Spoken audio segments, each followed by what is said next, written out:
Bien, estamos ya en la tercer bienaventuranza que hemos estado revisando durante todo este periodo.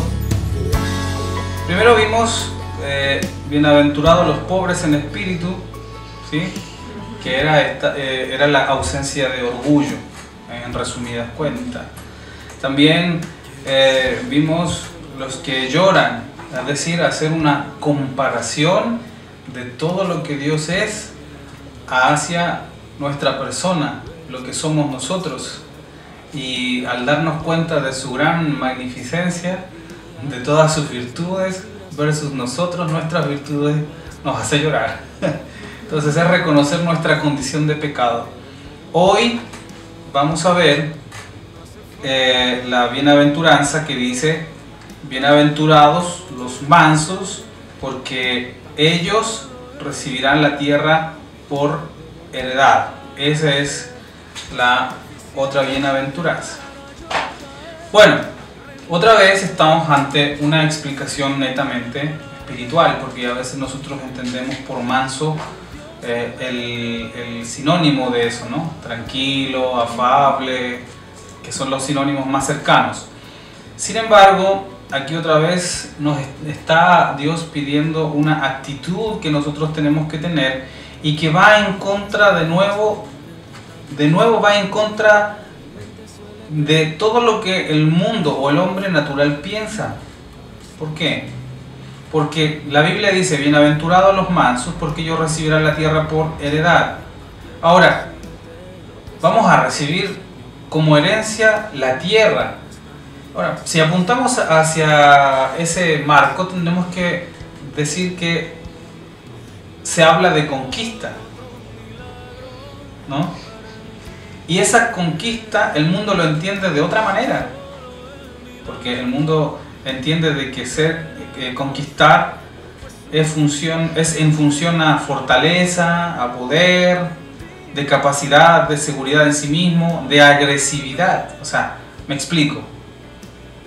Cuando uno está en una oficina o en una empresa no gubernamental, sino en una empresa privada, que es prácticamente lo que domina el mundo, las empresas privadas, y tú dices: yo quiero el puesto del jefe, el mundo es lo que dice: quiero ese puesto. Como lo quiere, ¿qué tiene que hacer? Eliminarlo. Entonces, el mundo dice: la tierra, la conquista, tu tierra va a ser conquistada con fuerza, con fortaleza, con la capacidad, con la seguridad de ti mismo, con agresividad. Eso dice el mundo. O sea, saca a uno, saca a ese, elimínalo, acúsalo para tener el puesto de ese y tú llegues arriba. Sin embargo, la Biblia dice todo lo contrario: bienaventurados los mansos, porque ellos heredarán la tierra. ¿Sí? La tierra es tu tierra, son tus anhelos, son tus sueños.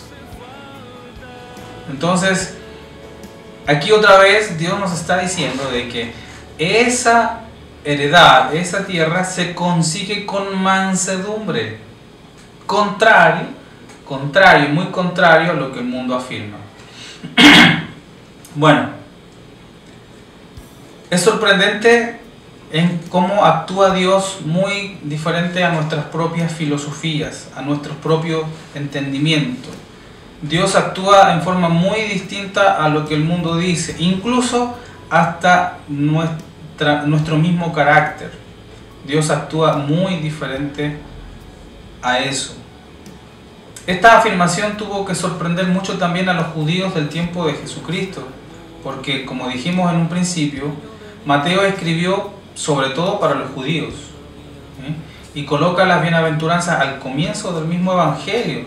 Por la misma razón, ellos tenían ciertas ideas acerca del reino. Eran, según ustedes van a recordar en la historia de la iglesia cristiana, que los judíos no solo esperaban una conquista espiritual, sino también materialista, y no tan solo materialista, sino también militarista.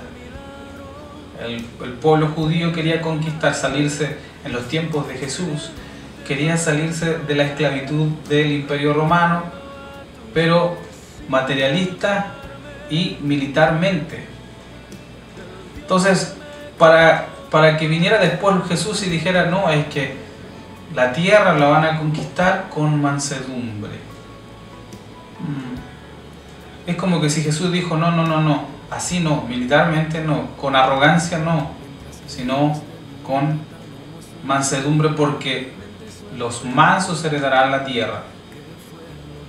Ahora, también tenemos que enfrentarnos a ciertas disyuntivas, pero porque ¿qué es ser manso entonces? ¿Qué significa ser mansos? Y de alguna forma la mansedumbre va ligada a ser pobres de espíritu, y también va ligado a la bienaventuranza de los que lloran. Va ligado. Pero a su vez tienen cosas muy independientes entre sí. Porque la Biblia dice de que los mansos y nosotros, si somos mansos, vamos a tener la capacidad de conquistar la tierra. Ahora, desde ese punto de vista, hay una conexión obvia entre todas las bienaventuranzas. Cada una sugiere y lleva a la siguiente, no pueden ir desligadas. No fueron pronunciadas al azar por Mateo. Primero tenemos que, como les dije, el postulado de ser pobres en espíritu, eso ya lo entendemos. Ahora hay que practicarlo como practicaba Perlita, pobres en espíritu, pobres en espíritu. Pobres. Pero ¿qué significa? ¿Qué significa realmente lo que quiere decir ser pobres en espíritu? No significa tener los 10 mandamientos y cumplirlos al 100%, sino que también es practicar lo que el Señor nos está diciendo. Y la única manera que podemos ver algunas características de lo que es ser manso es mirar a los antepasados de la Biblia. Uno de los más particulares es Abraham. Abraham es prácticamente un ejemplo de mansedumbre, porque Abraham era un conquistador. Sin embargo, cuando se le presentó la disyuntiva de Lot, cuando sus pastores estaban peleando entre ellos,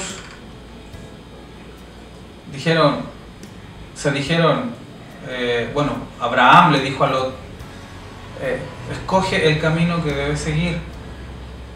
Y Lot escogió lo mejor de los pastizales, lo mejor de la tierra, y se fue.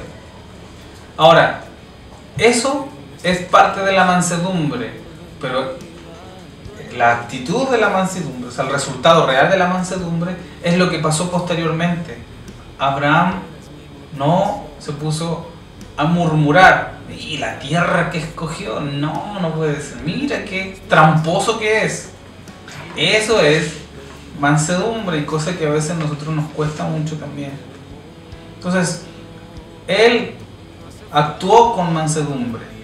Otra de las cualidades que podemos encontrar en un siervo de Dios del Antiguo Testamento es en Moisés, al que se le describe como al hombre más manso de la tierra.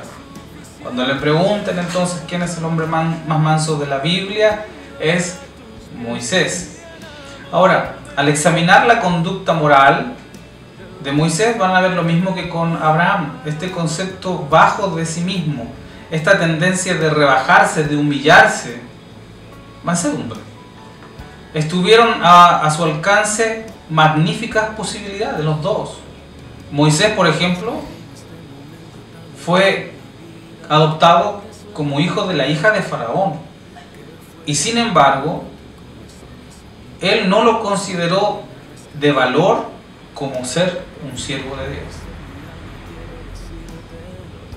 Al estudiar eso, nosotros nos damos cuenta que a él no le importó tener fama, fortuna, posición social, todo lo que quisiera, sino que obedeciendo la voz de Dios, se rebajó y humilló en la condición que él tenía para llevar a la libertad al pueblo de Dios. Sin grandes carros, sin caballos, solamente caminando para cruzar por el desierto. Esa actitud es mansedumbre. Lo mismo ocurrió en el caso de David, sobre todo en su relación con Saúl. David sabía que iba a ser rey. Se le había comunicado que había sido ungido. David se le ungió como rey, y a pesar de ser ungido como rey y sabía que iba a ser rey, aguantó y soportó a Saúl de una manera increíble. Y el trato injusto y antipático de Saúl. Ahora, si podemos volver a leer la historia de David, vamos a ver una mansedumbre personificada en su forma extraordinaria. Ahora, tomen también a Jeremías, otro personaje, Jeremías, y el mensaje tan poco popular que le fue comunicado. Dios le dio un mensaje, y ese mensaje que le dio a Jeremías no era lo que el pueblo quería escuchar. Otros profetas hablaban de otras cosas, hablaban de prosperidad, hablaban de cosas que los reyes querían escuchar, que el rey quería escuchar, que el pueblo quería escuchar. Eso hablaban los otros profetas. Entonces él era tenido como un aislado, porque él le fue entregado un mensaje, Dios le dio un mensaje, y ese mensaje lo llevó a profetizar al pueblo y no lo aceptaron. Pero sí aceptaron a los que decían, no, es que va a venir bendición, no, es que creen esto porque te van a devolver 100, 200 veces más, y lo vemos así. Pero Jeremías, que estaba aislado y era acusado de ser individualista, hoy lo llamarían poco cooperador, porque no decía lo que todos los demás decían. Y todo eso, toda esa actitud le dolió amargamente. Pero cuando vemos la historia, vamos a ver cómo soportó. Y bueno, Jeremías es conocido como el profeta llorón. Es como el profeta llorón. Bueno, ahora si pasamos al Nuevo Testamento, volvemos a encontrar lo mismo. Contemplemos la descripción de Esteban.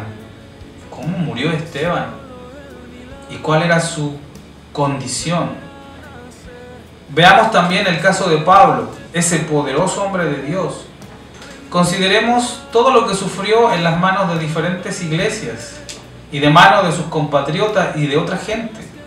Al leer sus cartas vamos a ver cómo destaca esta cualidad de la mansedumbre, sobre todo cuando escribe a los miembros de la iglesia de Corinto, quienes habían dicho cosas tan desfavorables y desagradables de él. ¡Ay, iglesia de Corinto!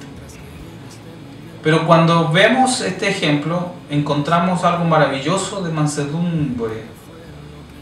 Pero desde luego tenemos que llegar al ejemplo supremo, a Cristo, a nuestro Señor. Él dijo, venid a mí todos los que estáis trabajados y yo os haré descansar. Soy manso y humilde de corazón. Lo mismo se ve en toda su vida. Lo vemos en su reacción frente a los demás. Cómo él reaccionaba ante sus acusadores, ante la persecución, ante la burla, ante el sarcasmo, ante la mofa. Con razón de él se dijo, la caña cascada no quebrará y el pábilo que humea no se apagará. Esa actitud frente a los enemigos y quizás todavía más a la sumisión total de su padre demuestra mansedumbre. ¿Por qué? Porque él dijo, la palabra que habéis oído de mí no es mía,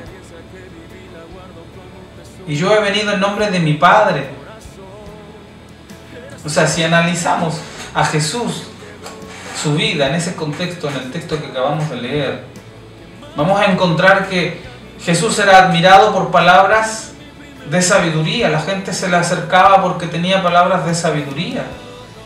Él era famoso porque tenía palabras sabias hacia el pueblo. Enseñaba como quien dice que tiene autoridad, como que si tuviera autoridad. Decían de él, ¿no? Pero sabemos de que él predicaba con autoridad. O sea, era una persona que era el mejor de los exponentes y predicadores de la época. Todos querían escucharle. Todos querían saber las palabras de Jesús. Sin embargo, cuando Él tiene la oportunidad, dice, es que la palabra que yo les digo, o sea, todo lo que yo hablo, todo lo que yo les predico no es mío, es de mi Padre. Eso es mansedumbre. Eso es mansedumbre. Bien, entonces, ¿qué es mansedumbre?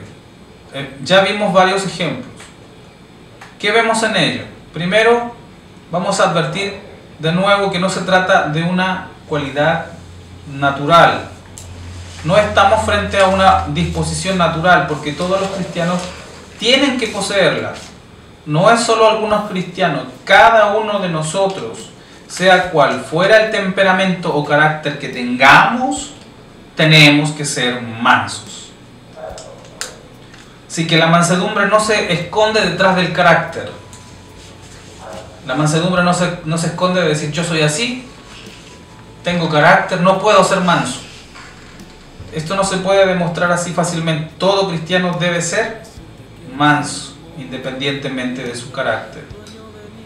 Ahora, tomamos estos ejemplos que acabamos de mencionar, sin contar al Señor mismo, y me parece que en todos los casos que no eran así por naturaleza. Por ejemplo, cuando vemos a un Pablo era de carácter, pero sin embargo igual era manso. Vemos a un David y sin embargo vemos lo manso que fue. También en Jeremías nos hace descubrir el secreto, porque dice que él se describe y dice que su carácter era como una caldera en ebullición, o sea, una caldera a punto de explotar. Así era su carácter. Y con todo fue manso. Un hombre como Pablo, ya les dije, una mente poderosa, de personalidad extraordinaria, de carácter fuerte, sin embargo humilde y manso. Es que no se trata de una disposición natural. Por ejemplo, mansedumbre no significa indolencia, ¿no? Hay personas que parecen mansas por naturaleza, pero no son mansas, son indolentes. La Biblia no habla de esto. Tampoco quiere decir flojera, porque como vimos el texto que leyó Perlita de su reflexión, a veces se dice, no, es que este muchachín es lento, es manso, por eso es que es lento. No, algunos son flojeras. Tampoco quiere decir amabilidad. Ser manso no significa tan solo ser amable. O sea, hay personas que parecen amables de nacimiento. Esto es lo que nuestro Señor quiere decir cuando afirma bienaventurados los mansos. Es algo pura. Esto es algo biológico, cuando es algo natural. Pero podemos sacar otro ejemplo. Los perros son amables y algunos son menos amables. Hasta los gatos, algunos son amables y otros no lo son tanto. O sea, eso es a lo que se refiere de que la amabilidad es algo innato, que a veces nosotros nacemos con parte biológica de la naturalidad de ser amables y otros no tanto, ¿no? Porque va también en la formación de la familia, la sociedad, etcétera, en lo que nos hemos formado. Y tampoco significa ser de personalidad o carácter débil. Todavía no significa un espíritu de compromiso así, de un compromiso con la pacificación de tu carácter. Manso no significa andar por la calle con una cara de santidad y decir, y que te digan cualquier cosa y tú dices gracias. Tampoco es eso.